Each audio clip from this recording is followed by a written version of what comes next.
100 shirts for only $395. 20 shirts for only $100. Greenleaf Printing and Designs has stupendous signage, printed and embroidered apparel, and promotional products for you. They're at 5526 Burkhart Road in Dayton and on the web at greenleafprinting.com.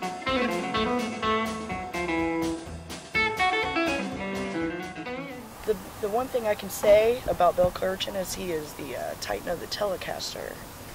Mm-hmm. He slays it. He slays it like nobody's business.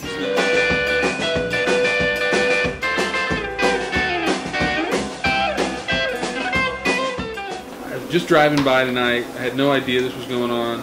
And I'm like, I saw Crazy Joe and Nikki out here, and I'm like, what's going on? They're like, oh, Bill Kirchen's here. You know, the king of the Telecaster. Oh.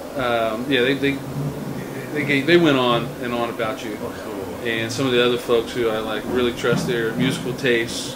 And I'm like, wow, I can turn on to someone brand new just by driving by.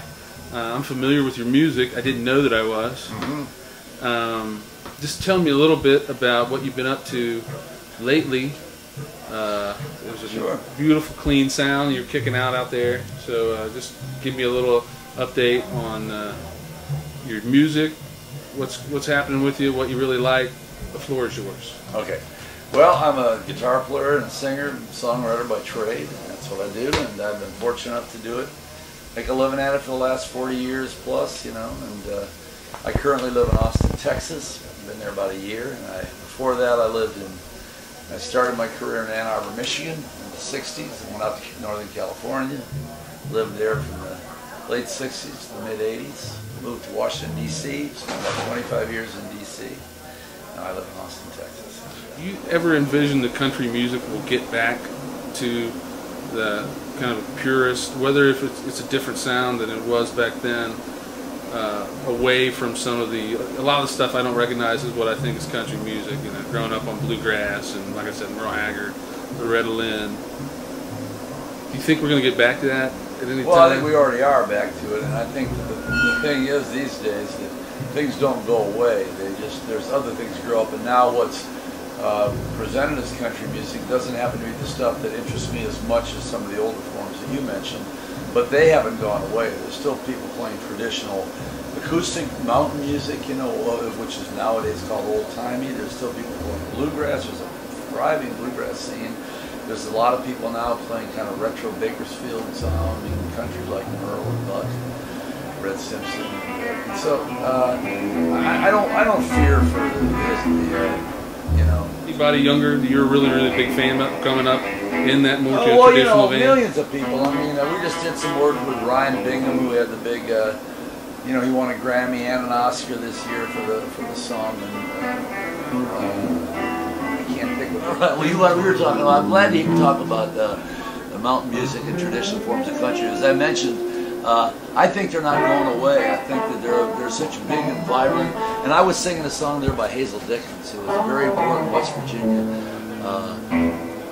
Not just from, she happened to be from West Virginia, but she was a woman in country music and bluegrass in the 50s, and then with Hazel and Alice in the 70s, and was a big champion of minors' rights and women's rights. And she just passed away this year, but there was such an outpouring of grief and support for her that I think this music's going to live on.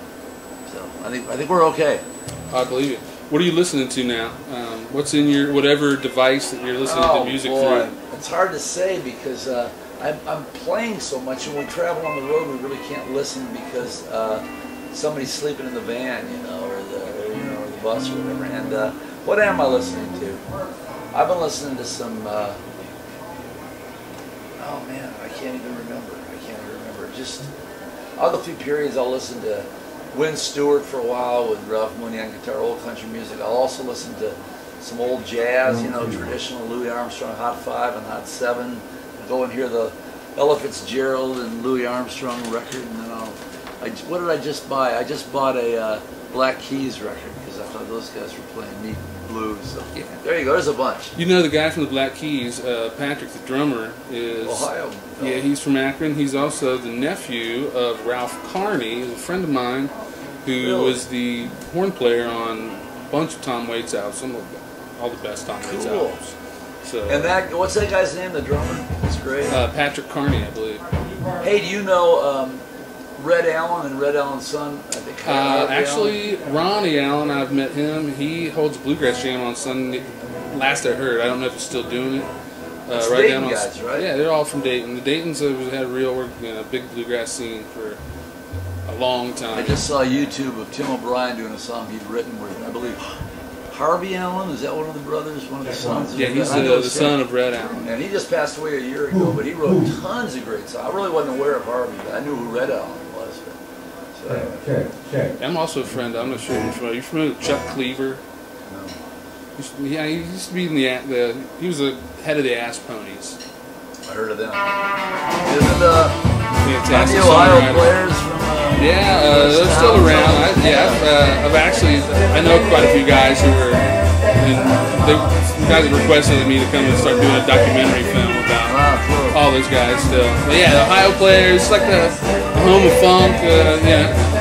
All Southern Ohio is like, I guess Chuck Cleaver said. He said it's like where the heart of the South meets the brain of the North. Cool, very well put. And maybe that's why there's so much. There's so many bands, and I can go on and on just with the Dayton bands. For a place like Dayton, well, I tell you what, I thank you for your time. But Joe, I played a couple shows with Joe. He's great, man. I gotta go hear him play. Thank you very much for your time. Thank you. Where can people who want to find out more about you and your music go on the internet? BillKirchen.com. Kirchen. BillKirchen.com. All right. If they can't hear that because of the music, BillKirchen.com. Well, you come out here tonight to see Bill Kirchen. What's so great about him that you guys are all waiting in line?